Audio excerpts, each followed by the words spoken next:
Kia ora koutou. I'm Mervin Singham, the Chief Executive for the Ministry for Ethnic Communities. I'm joined today by Rebecca Kitteridge. Rebecca is the Director General of the New Zealand Security Intelligence Service. I know many of you have got questions about exactly what does the NZSIS do. I'll be posing some of those questions to Rebecca today.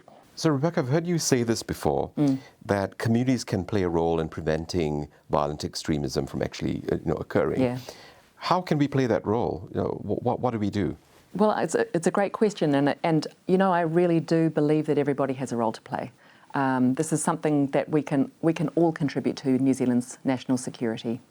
So it is a matter of being alert, not alarmed, but alert, and to be able to identify what are the signs that means that a person that you might know might be of concern. What we would do with that, if we get some information of that kind, is we would very discreetly investigate whether we think that person is of real concern or not. Sometimes they're not, and that's very useful to know that as well. But sometimes that information can be the crucial thing that we need to understand that there is a real problem. So 15% of the security intelligence investigations that we conduct started with a tip from the public. So, Wow. That can be the difference between something really terrible happening and the country being safe. So that sounds really good, Rebecca. That, in other words, people in the community have a role to play in Yeah. sharing information to prevent things going wrong, going off the rails. But some people would say that sounds like you're asking New Zealanders to dob each other in to NZSIS. What's the story behind that? And I do think as a country we do not like dobbing in. We are not asking people to dob other people in. What we are saying is that there are real national security threats in our country, and it's sad to say, but it's true. Mm-hmm.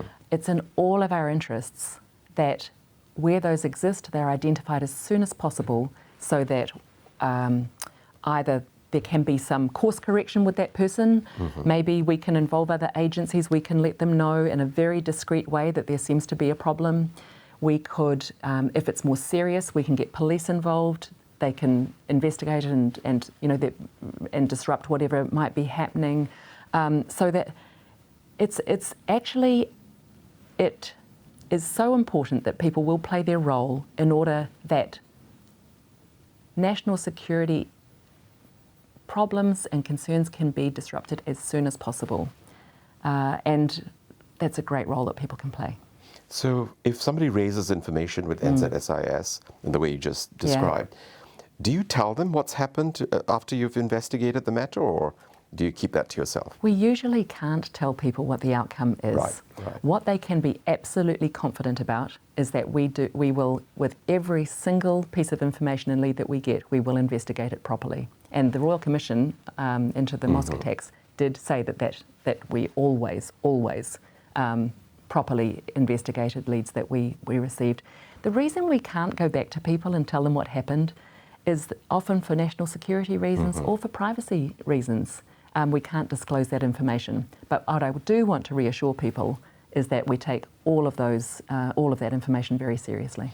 And can I just check that the person that you're looking into, that they are never informed, or are they informed who's actually given information about them to NZSIS? We would never tell that information, never disclose that information. We're extremely discreet. And also, we do understand that this is very sensitive.